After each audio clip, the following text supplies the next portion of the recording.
నమస్తే, welcome to social post. నేను మీ మాధురి. ఈరోజు మనతో పాటు ఉన్నారు శ్రీనివాస్ వాడ్రేవు గారు, విజ్ఞానం వెబ్సైట్ వ్యవస్థాపకులు. నమస్తే సార్. నమస్కారం మాధురి గారు.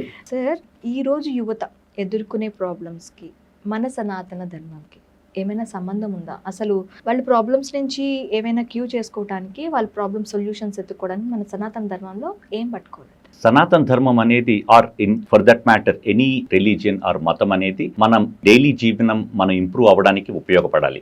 అదే దాని ధర్మం. అంటే మనం ఏదైనా పాటిస్తుంటే మన పూర్వీకుల జ్ఞానాన్ని అలాగా ఒక ట్రెడిషన్స్ పరంగా, ఒక ఆచారాల పరంగా మనకు అందజేయబడింది. అదే సనాతన ధర్మం అంటే. సో ఈ ఆచారాలు మనం పాటిస్తూ ఉంటే మన డైలీ జీవితం ఇంప్రూవ్ అవ్వాలి, మన కాన్ఫిడెన్స్ ఇంప్రూవ్ అవ్వాలి, మన సంపాదన ఆర్ మన ధార్మికంగా సంపాదన, సో ఇవన్నీ ఇంప్రూవ్ అవ్వాలి. ఎందుకంటే అది మనల్ని లిమిట్ చేయకూడదు. The purpose of any religion or any ధర్మం అనేసరికి అది మనల్ని పైకి తీసుకువెళ్ళడానికి ఉపయోగపడాలి. సో ఈ ఆధ్యాత్మిక సాధన ఆర్ ఈ సనాతన ధర్మం మనల్ని మీరు అడిగిన క్వశ్చన్ ఏంటంటే యువతకి ఏ రకంగా ఉపయోగపడుతుంది అని. యువత అనేసరికి వాళ్ళలో చాలా ఎనర్జీ ఉంది, రైట్? సో ఈ ఎనర్జీని ఉపయోగపరచుకోవడానికి సో వాళ్ళు ఎలా వ్యక్తపరుస్తారు? సో వాళ్ళని స్కూల్లో ఉన్నప్పుడైతే ఆడుకుంటారు, పనిచేస్తారు. So they expend that energy. So తర్వాత ఉద్యోగానికి వచ్చేసరికి 24 గంటలు 8 hours కూర్చుంటున్నారు, అంతా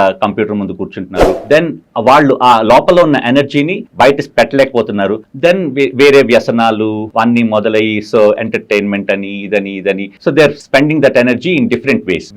అదే ఆ ఎనర్జీని మనం ఇన్వర్డ్ లో పెట్టగలిగితే దాన్ని మన ప్రగతి కోసం, సమాజ ప్రగతి కోసం మనం ఉపయోగించవచ్చు. అంటే ఫర్ ఎగ్జాంపుల్ ఇప్పుడు కొన్ని సాధనలు, పొద్దున్నే ధ్యానం చేసుకోవడం. సో దాంతో మన ఆలోచనలు కొంచెం దే కామ్ డౌన్, తర్వాత మనకి ఏది ఇంపార్టెంట్ అని పైకి వస్తుంది. సో అది ఆ ధ్యానం అలవర్చుకుంటే కొంచెం మనసు ప్రశాంతత. ఎందుకంటే ఇప్పుడు బయట గోల్స్ ఉన్నాయి, there are practical goals. Okay, ఉద్యోగంలో ప్రమోషన్ రావాలి, లేకపోతే ఇంత ధనం సంపాదించాలి, ఇవన్నీ ప్రాక్టికల్ గోల్స్. అవన్నీ చెయ్యాలంటే మన మానసిక పరిస్థితి ఎలా ఉండాలి? ఎందుకంటే మన మనసు ప్రశాంతత లేనప్పుడు ఈ బాహ్య ప్రపంచంలో ఉన్న గోల్స్ అన్ని మనం సాధించడానికి మనకే సార్ అంటే ఇప్పుడు ఏమంటారు, మన సనాతన ధర్మంలో చెప్పే ధర్మాలు ఏవైతే పాటిస్తారో కరెక్ట్ గా వాళ్ళు అలైన్ అయ్యి వాళ్ళ పనులు వాళ్ళు చేసుకోగలుగుతారు, వాళ్ళ ఉన్నతి వాళ్ళు చేసుకోండి. అసలు ఎలాంటి ధర్మాలు పాటించాలండి? అవును, ఇప్పుడు ధర్మం గురించి తెలుసుకోవాలంటే ఆ ధర్మం అనే వర్డ్ గురించి అర్థం చేసుకోవాలి, రైట్? ధర్మం అనేది ఇప్పుడు కొన్ని చాలా రకాల ట్రాన్స్లేషన్స్ ఉన్నాయి. డ్యూటీ అంటున్నారు, లేకపోతే రిలీజియన్ అంటున్నారు, ఆర్ లేకపోతే ట్రెడిషన్ అంటున్నారు. So there are different ways, right? But కానీ ధర్మం అంటే ఏంటి? సో ధర్మస్య తత్వం నిహితం గుహాయాం, అంటే దాని తత్వం ఒక గుహలో ఉంటుంది. దాని పాత్ తెలుసుకోవాలంటే, ధర్మం గురించి తెలుసుకోవాలంటే ఆ ధర్మం ఆచరించిన మనుషుల గురించి తెలుసుకోవాలి.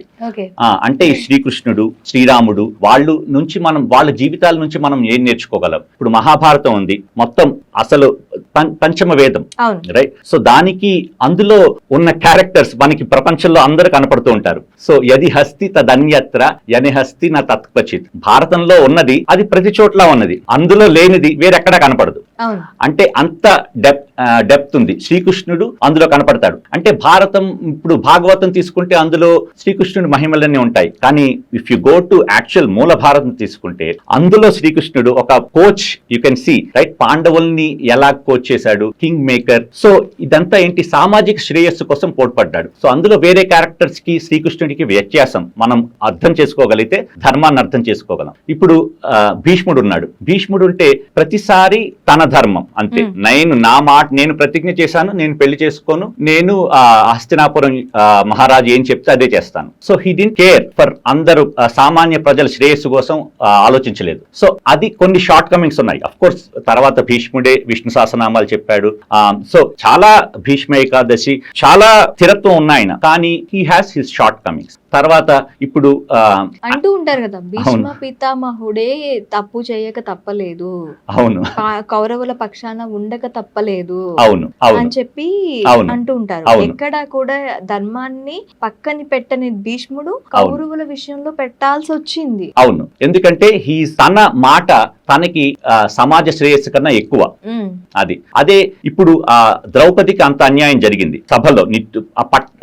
పట్టమహిషి, సామ్రాజ్ఞి, అంత ధర్మరాజు పత్ని భీముడి భార్య అర్జునుడు అంతమంది సభలో ఉన్నప్పుడు, భీష్ముడు, ద్రోణుడు ఇంతమంది ఉన్నగా కూడా అన్యాయం జరిగిందంటే ఇంకా సామాన్య ఆడవాళ్ళ సంగతి ఏంటి?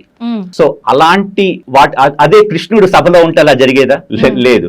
ఎందుకంటే కృష్ణుడు అలా జరగనివ్వడు. కృష్ణుడు సామాజిక శ్రేయస్సు అంటే వీళ్ళందరూ అర్జునుడు కానీ భీముడు కానీ బలవంతులే, కానీ వాళ్ళ అన్నగారి మాటకు లోబడి ఉన్నారు. అవును. తర్వాత భీష్ముడు, ద్రోణుడు వాళ్ళ మహారాజు మాటకి లోబడి ఉన్నారు. సో ఈ దుర్యోధనుడు అన్ని రూల్స్ అన్ని పాటించాడు, కానీ దేర్ ఆర్ వేస్ ఎక్కడైతే అంటే ఆడవాళ్ళు రాకూడదు అని భీష్ముడు స్టార్టింగ్ లో చెప్పాడు. అంటే దాసు జనులు రావచ్చా అంటే దాసి జనులు రావచ్చు అంత చేయడానికి. తర్వాత ఆ లూప్ హోల్ ని తీసుకుని, ఈ లూప్ హోల్ ని వెతుక్కుని ద్రౌపదిని దాసిని చేసి తీసుకొచ్చారు తర్వాత. రైట్, ఇవన్నీ రూల్స్ ఫాలో అయినా కానీ ఇప్పుడు మనకి కార్పొరేట్ లైఫ్ లో కూడా కనపడతారు. అన్ని రూల్స్ ఫాలో అవుతారు కానీ లూప్ హోల్స్ వెతుక్కుంటారు. Letter of the law versus intent of the లా.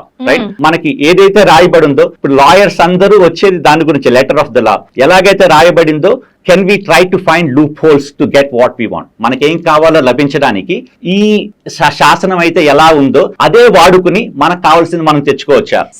నేను ఎక్కడ స్టాప్ అయ్యాను అంటే మహాభారత దీంట్లో ఆ చదరంగం ఆడేటప్పుడు అవును వాళ్ళు పాచికలు వేస్తూ ఉన్నప్పుడు దాసీలను రావచ్చు పర్వాలేదు, ఇక్కడ ద్రౌపదిని దాసిని ఎట్లా చేశారు సార్ ఆ సిచ్యువేషన్ లో? అదే లూప్ హోల్ ఎట్లా పట్టారు? అది కూడా వీళ్ళని ధర్మరాజు కూడా గర్వం ఉంది, వాళ్ళ ధర్మం ఆయన చేసే ధర్మం మీద గర్వం ఉంది. సో అందుకని తను ఓడిపోయి, అది కూడా కొంచెం అక్కడ చాలా ప్రశ్నలు వస్తుంటాయి. నన్నోడేనా అని. అంటే ఫస్ట్ తనను ఓడిపోయి తర్వాత హీస్ అబ్లైజ్డ్ టు అప్పుడు ఆమెని పందెంగా పెట్టాల్సి వచ్చింది. కానీ తననే ఓడిపోయిన తర్వాత ఆమెను పందెంలో పెట్టగలడా అని ధర్మ సూక్ష్మాలన్నీ వస్తుంటాయి, ప్రశ్నలన్నీ వస్తుంటాయి. అయినా కానీ సో అలా జరిగింది.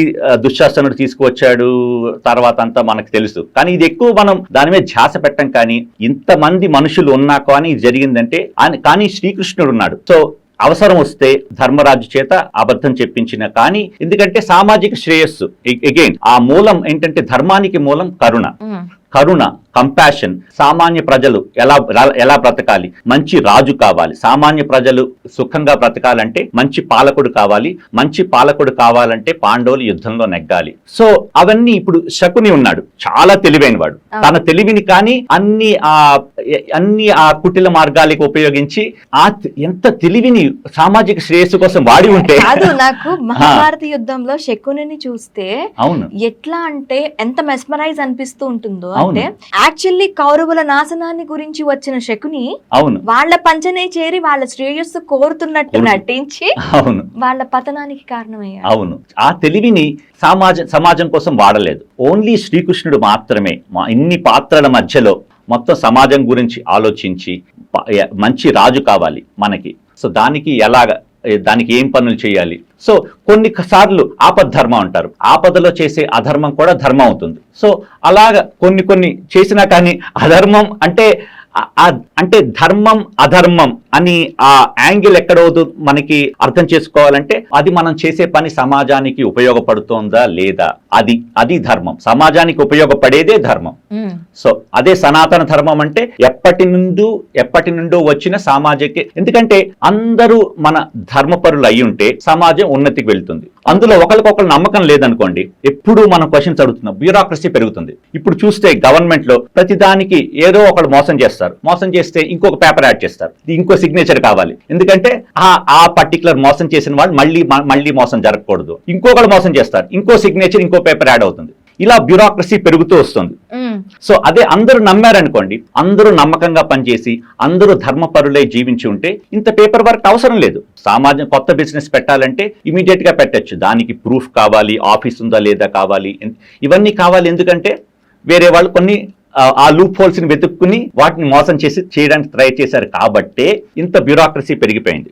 సో అదే మొత్తం సమాజం అంతా ధర్మబద్ధంగా నడుచుకుని ఉంటే అందరికీ పనులు చేసుకోవడానికి ఈజీగా ఉంటుంది అండ్ సమాజం చాలా ప్రగతికి వస్తుంది. ఇప్పుడు అమెరికా చూస్తే స్టార్టింగ్ ఏ బిజినెస్ చాలా ఈజీ. కొత్త బిజినెస్ మొదలు పెట్టడం కానీ, ఏదైనా పనులు చేయాలన్నా, గవర్నమెంట్ పనులు అవ్వాలన్నా చాలా ఫాస్ట్ గా అవుతాయి. ఎందుకంటే ట్రస్ట్ బేస్డ్ సొసైటీ, నమ్మకం ఉంది అందరి మీద. ఏదైనా క్యూలో నిలబడితే మనం ముందు వాళ్ళు, మన వెనక వాళ్ళు పరిగెట్టుకుని వెళ్ళిపోరు అన్న నమ్మకం ఉంది. కొంచెం వెనకాల నిలబడతాం. ఇక్కడ వెంటనే ఉంటే బ్యాంక్ దగ్గర నిలబడితే వెంటనే ముందుకు వచ్చేస్తారు. ఎందుకంటే ఆ నమ్మకం లేదు, ముందు వాడు కరెక్ట్ గా నిలబడతాడా లేడా, మన వెనక వాడు వచ్చేస్తాడేమో అని కొంచెం ఆ సంశయం ఉంది. అదే ధర్మం మనం అందరం అలవర్చుకుంటే అది అందరికీ, సమాజం అందరికీ ఉపయోగపడుతుంది.